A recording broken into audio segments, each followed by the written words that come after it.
Naruto!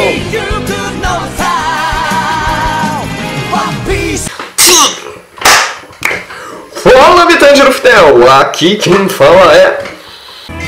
Luffy.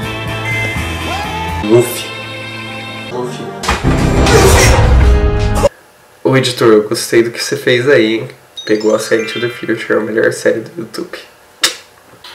Luffy! Estamos aqui hoje para fazer mais um vídeo, depois de muito tempo que eu estou sem gravar para vocês, ainda mais desse jeito. A gente já tá um bom tempo sem gravar desse jeito, né? Inclusive, em tese, o canal já teria acabado. E é óbvio, eu fiz alguns vídeos à parte, mas nesses vídeos eles tinham um tom mais de sketch. Eu fiz uma série também, caso você não tenha visto, tá aqui passando no izinho de informação, tá desse lado. A série To The Future, mas eu devo dizer que gravar desse jeito é bem melhor, porque fora todo o jogo de câmera que eu tenho que fazer, o mais importante, ainda mais essa calor, tá no verão, hoje é dia 19 de outubro, quase indo pro dia 20 de outubro. Tá calor, a gente tá... No Brasil é primavera, mas... Enfim, primavera não existe, é verão. E...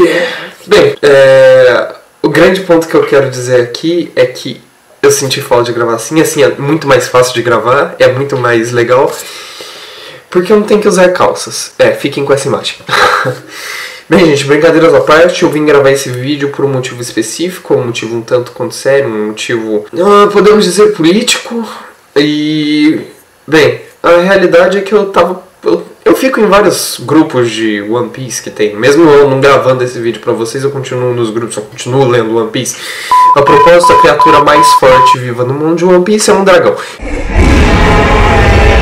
Tava em um desses grupos, então eu acabei vendo um post, eu vou deixar ele aqui na tela, e vocês podem até acabar ficando revoltados por conta do período que a gente tá, o período eleitoral. Se você estiver vendo esse vídeo antes do segundo turno das eleições, já passou o primeiro turno. Enfim, vou tirar ele da tela. A verdade é que ele acaba sendo eleitoral por conta do período em que ele surgiu, que esse post surgiu. Mas, se você reparar bem, não tem nenhum nome falando ali, né? Então, acaba saindo da cabeça da pessoa a interpretação.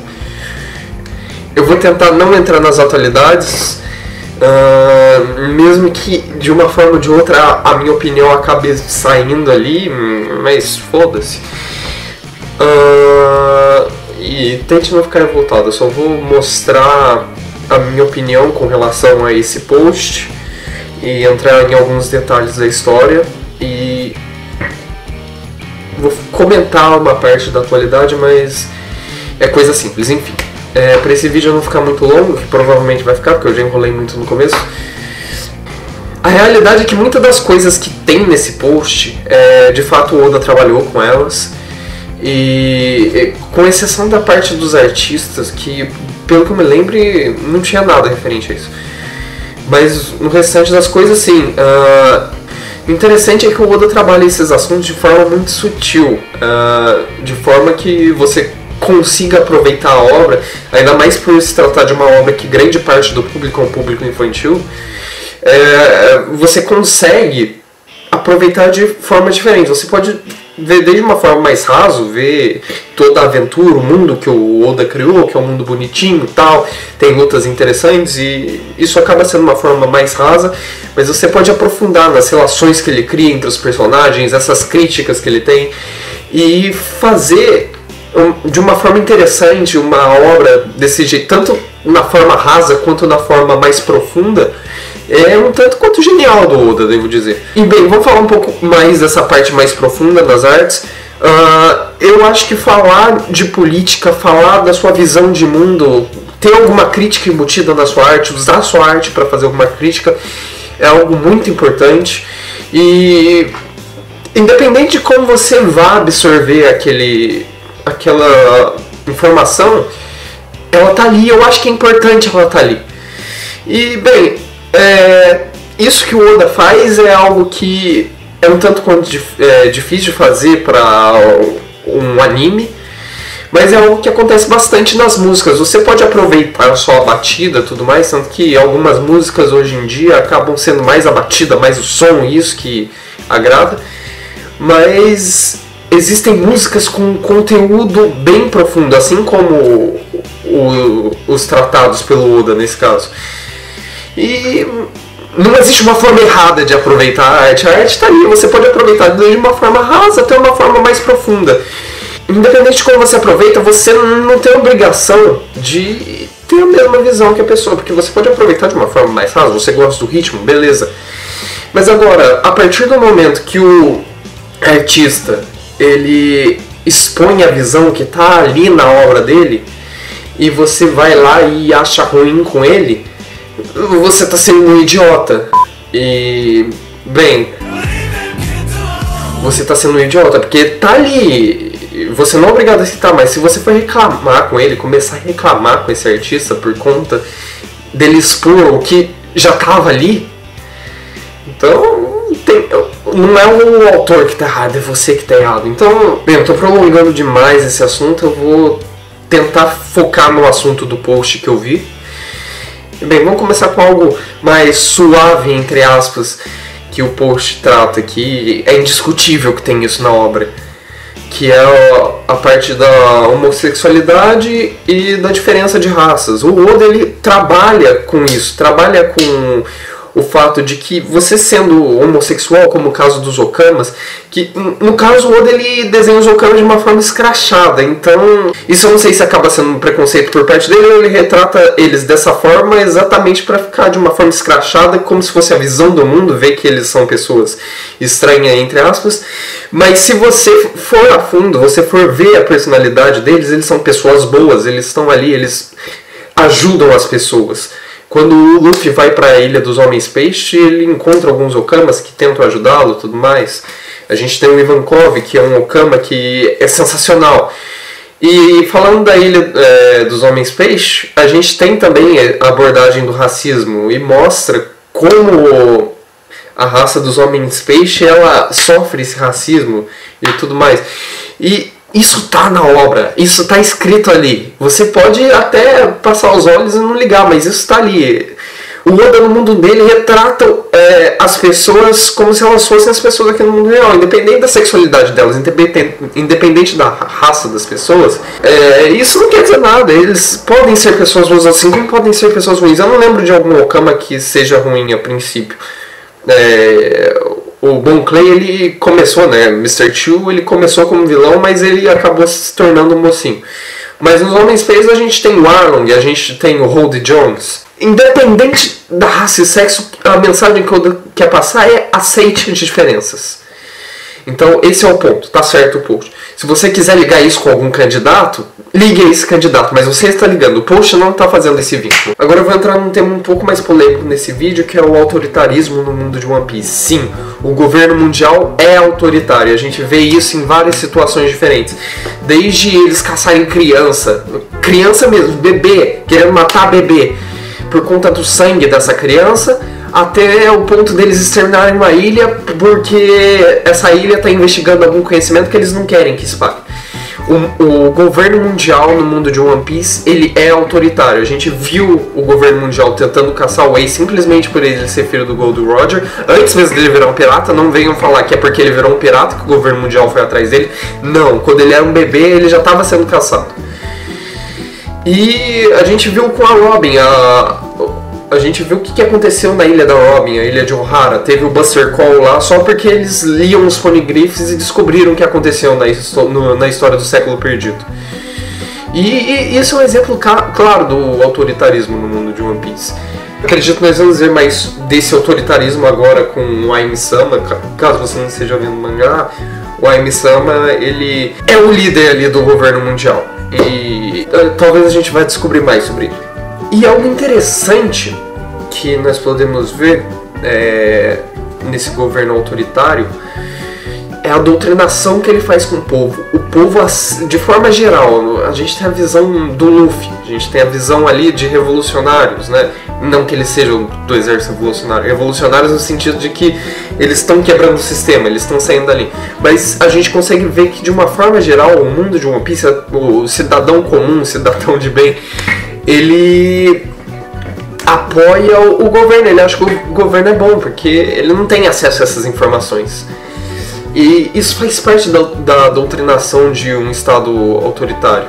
Eu vou acabar entrando na ditadura militar aqui no Brasil e tentar fazer um vínculo dessa doutrinação, mas antes disso eu vou, para facilitar essa entrada nisso, eu vou usar o exemplo de Ohara. A gente teve o massacre de Ohara porque, como eu já disse, eles estudaram o século perdido, o governo mundial não queria que eles tivessem esse tipo de informação.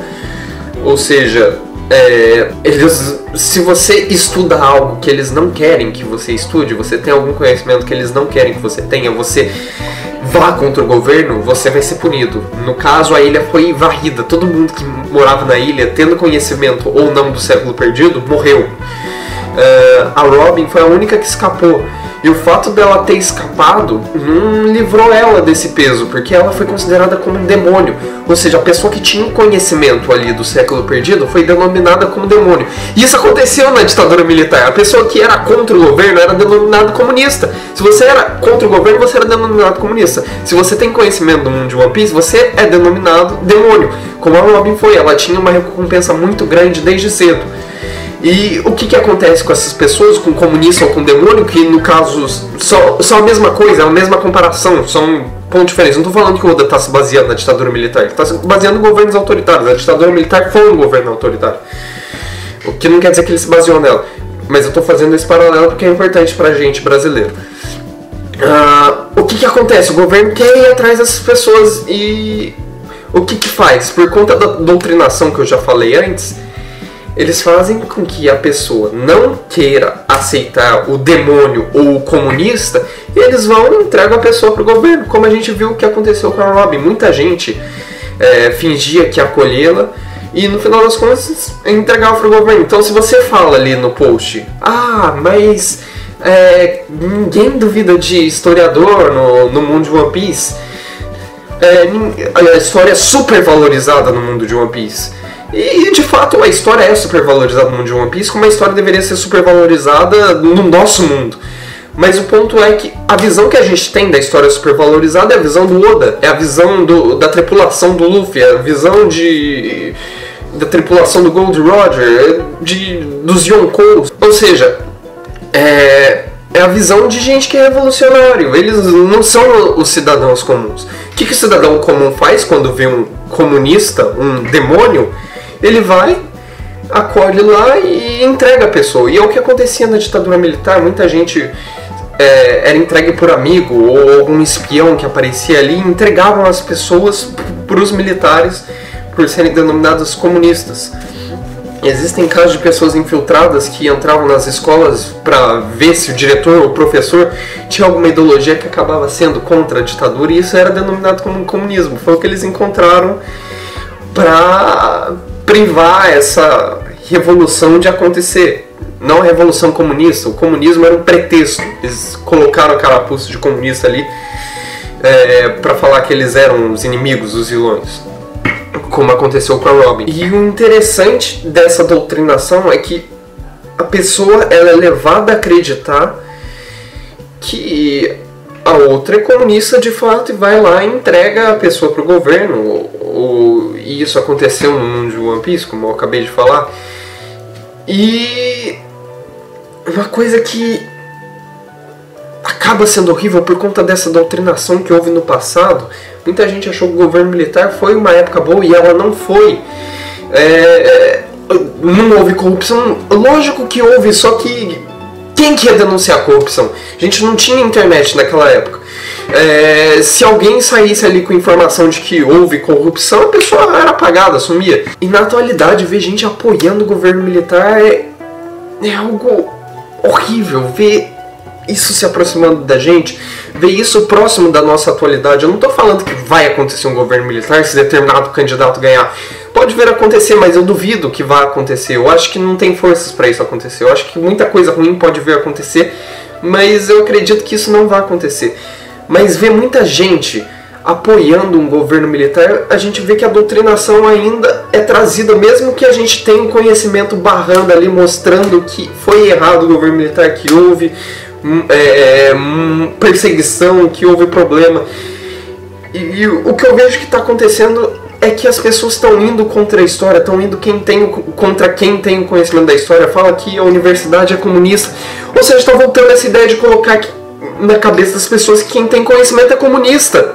Não é o que acontece no mundo de One Piece.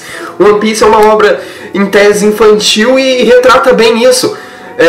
Você está chamando quem tem conhecimento de demônio, você está chamando a Robin de demônio, a Robin é uma metonímia da realidade. Então chamar o detentor de conhecimento, chamar as universidades de comunista é algo muito prejudicial, porque mostra essa doutrinação voltando à tona, trazendo algo que foi ruim pra gente, que vai ser ruim se vier a acontecer, o que eu reitero, acredito que não vai acontecer, mas se vier a acontecer é algo horrível. Eu vejo muita gente apoiando isso, gerando fake news com relação às escolas. Se não é por ser comunista, é por ser prega o kit gay, que não existe, é um mito também. E o que eu vejo nisso é gente tentando criar um inimigo comum, que é o que aconteceu na época do governo militar com o comunismo. Eu vou colocar até um trechinho aqui do programa Livre, que passou acho que em 94, se eu não me engano, e foi o Legião Urbana lá, o Renato Russo, ele fala um pouco sobre a música, que é exatamente sobre o período militar, essa música dele. E a mensagem que ele passa antes é bem interessante. Eu vou deixar aqui o trechinho pra vocês verem. Vamos ouvir mais uma então? Essa música que a gente vai tocar agora é do 65 de qual disco? Do 4 Estações? Essa é do 4 Estações. Se chama 1965 Duas Tribos. E assim, eu nunca vi ninguém falando sobre essa música, mas basicamente a música é sobre um momento no nosso país que de repente fechou tudo. E assim, eu acho sempre importante lembrar, eu pelo menos eu gosto sempre de me lembrar, que hoje a situação pode estar difícil pra caramba, mas a gente tem uma coisa muito preciosa, que é liberdade. Então eu posso vir aqui cantar, vocês podem vir aqui, vocês podem fazer a pergunta que vocês quiserem. Sabe? Isso eu acho uma coisa muito, muito importante, porque a gente se esquece que até pouco tempo atrás, de repente, dependendo das ideias que seu pai tivesse, seu irmão, sabe, seu namorado, ia bater gente na sua casa, eles iam pegar essa pessoa e você nunca mais ia saber o que tinha acontecido com essa pessoa, e ficou por isso mesmo. E não se fala nisso. Tá uma coisa muito perigosa, eu acho, de tipo assim, não, a gente era feliz naquela época, tipo assim, gente, eu não me lembro de ser feliz naquela época, não. Fazer redação, sabe, dizendo que o presidente é maravilhoso, quando de repente, muito tempo depois, sabe, a gente descobre que pessoas estavam sendo mortas, sabe, em nome de uma grande coisa que não se sabe o que é. Então eu acho isso muito, muito péssimo. E a música é sobre isso. A música fala especificamente de tortura e fala dessa ideia toda do Brasil ser o país do futuro. Aí a música fala de tudo isso e é sobre como que de repente seria legal se a gente encaminhasse o Brasil para ser um lance legal, porque chega de ser o país do futuro, né? A gente tem que ser o país do presente, eu acho. A gente tem que viver agora. Bem, é mais ou menos isso que eu quero passar. Eu quero passar a ideia de que o Oda fez essas críticas de fato, então não tem por que as pessoas se revoltarem ao lerem isso. Se você se revolta ao ver exposta a visão do Oda, que está de forma sutil na obra, você, como eu disse no começo do vídeo, você está sendo um idiota. Não valeu One Piece, então. Você quer aproveitar de forma rasa, aproveite de forma rasa, mas se o autor está mostrando a visão dele ali, e essa visão está sendo exposta, não reclama.